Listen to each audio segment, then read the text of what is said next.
हुई माँ, उसने इतनी जोर से काटा कि मेरी चीख निकल गई। मैंने गुस्से और हैरानी का मिश्रित भाव लिए उसकी तरफ देखा। वह अपनी जीभ पर इतराती हुई मंद मंद मुस्कुरा रही थी। उसकी मुस्कुराहट का मेरे ऊपर एक जादू सा असर हुआ और अगले ही पल में उसके हुस्न में खो गया। उसकी जादुई मुस्कान के प्रभाव में मैं एक पल के लिए खो सा गया। बड़ी बड़ी नशीली आंखें, बारीकी से तराशे गए नाक नक्श, मोती जैसे चमकते दांत, हल्के गुलाबी गाल और गालों के दोनों तरफ लहराते काले रेशमी बालों में वह पारियों वाली खूबसूरती लिए हुई थी। ऊपर से उसकी मोहक मुस्कान एक जादुई प्रभाव क्रिएट कर रही थी। उसने शर्मा कर धीरे से नजरें झुकाई तो मेरे बदन में झुरझुरी सी दौड़ गई। एक हल्की सी सरसराहट हुई तो मैं समझ गया कि वह मेरे दिल के उपवन में प्रवेश कर चुकी है। रात के 12 बजे मैं बगीचे में खड़ा बड़ी बेचैनी से उसकी इंतजार कर रहा था। पता नहीं वह आएगी भी या नहीं। आम के पेड़ से टेक लगाए मैं सोच ही रहा था कि पायल की मधुर झनकार सुनाई पड़ी। आते ही वह मेरे सीने से ऐसे लिपट गई, जैसे जन्मों जन्म के बिछड़े प्रेमी मिलते हो। कैसी हो? मैंने उसके माथे को चूमते हुए कहा। कुछ मत कहो, तुम एकदम बुजदिल और काया हो। वह रो रही थी। अब मैं तुमसे कैसे बताऊं कि मैं कितना मजबूर था। शायद मैं दिल चीर कर दिखा सकता तो तुम मेरी मजबूरी समझ पाती। मेरी आंखें भी छलक उठी। तुमने अगर अपना समझा होता तो बताया नहीं होता। वह शिकायत कर रही थी। अब तुम्हें कैसे बताऊं मैं तुमसे कितनी। अब कुछ मत बताओ। उसकी उंगलियों मेरे होंठों पर थी। एक बात कहूं? काफी देर बाद उसने मेरे सीने से अपना चेहरा हटाया। हाँ बोलो, मैंने उसकी उंगलियों को नरमी से चुभते हुआ बोला। यह हमारी पहली और आखिरी मुलाकात है। इस जन्म में हमारा मिलन नहीं हो सकता। वह मेरे बालों को सहलाते हुए बोली। जानता हूँ। तो फिर अगले जन्म में मिलोगी ना? वह घास पर बैठी थी और मेरा सर उसकी गोद में था। बताओ मिलोगी ना?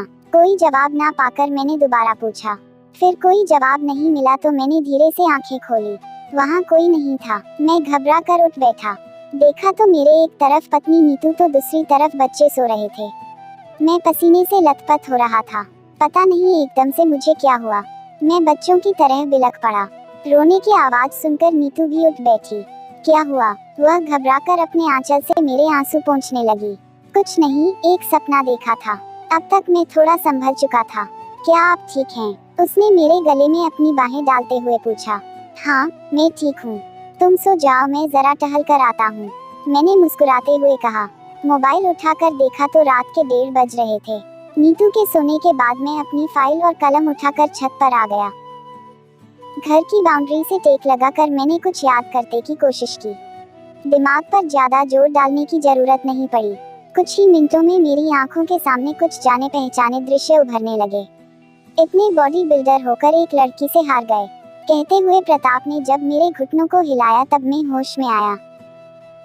लेकिन तब तक वह मेरे दिल की जमीन पर उतरकर एहसास वाले हिस्से पर कब्जा कर चुकी थी। मैं कुछ नहीं बोल पाया, बस अचंभित होकर अपनी उंगली में चुभे उसके दांत के निशान को देखता रहा। बसंत, हेमंत और सावन। प्यार का कहानियां अक्सर इन्हीं 3 महीनों में शुरू होती है। यह मैंने किसी किताब में पढ़ा था। अचानक मुझे याद आया कि यह सावन का महीना था।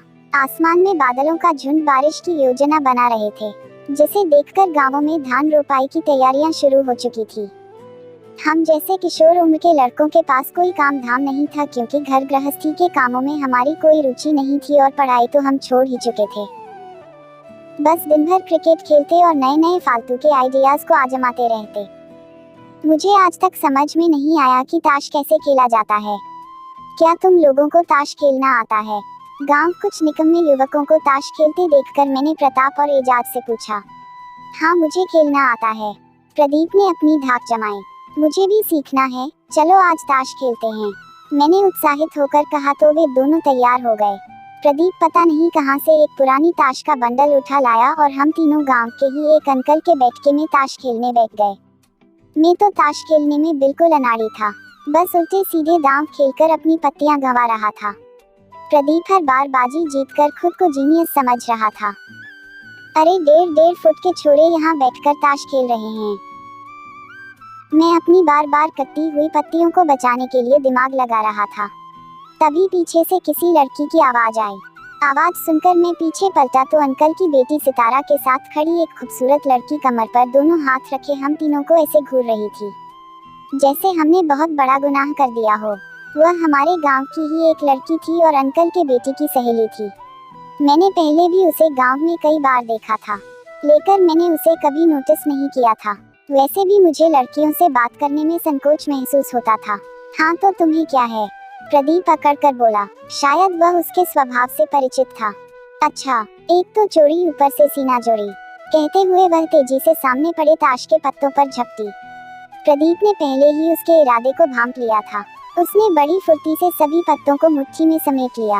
यह देखकर अब वह और भड़क गई और उससे भिड़कर छीनने की कोशिश करने लगी। अब प्रदीप भी समझ गया कि वह ज्यादा देर तक ताश के पत्तों की रक्षा नहीं कर पाएगा, इसलिए उसने बड़ी होशियारी में उन्हें मेरे हवाले कर दिया। अब ताश के पत्ते मेरे फौलादी मुट्ठी में कैद थे। वह एक पल के लिए तो ठिठकी, लेकिन अगले ही पल मेरी तरफ बढ़ गई। प्रदीप की ढिठाई देखकर अब मेरे अंदर भी हौसला आ गया था। लो, छीन सको तो छीन लो। मैंने मुस्कुराते हुए सहजता से बंद मुट्ठी को उसके आगे कर दिया। मुझे अपनी ताकत पर पूरा भरोसा था। उसने कुछ सोचते हुए अपनी सहेली की तरह निगाह दौड़ाई। सितारा मुस्कुराती हुई सारा तमाशा देख रही थी। उसने आंखों ही आंखों में उसका हौसला बढ़ाया। वह थोड़ा मुस्कुराए और मेरा चैलेंज स्वीकार कर लिया। अगले ही पल वह पूरी ताकत के साथ बंद मुट्ठी को खोलने में लग गई, जो कि एक लड़की के लिए तो क्या, मेरी उम्र के सभी लड़कों के लिए टेढ़ी खीर था। मैं बचपन से ही कसरत करता था और जुडो कराटे की प्रैक्टिस किया करता था, अतः मुझसे बड़ी उम्र के लड़कों में भी मेरा अलग ही रौब था।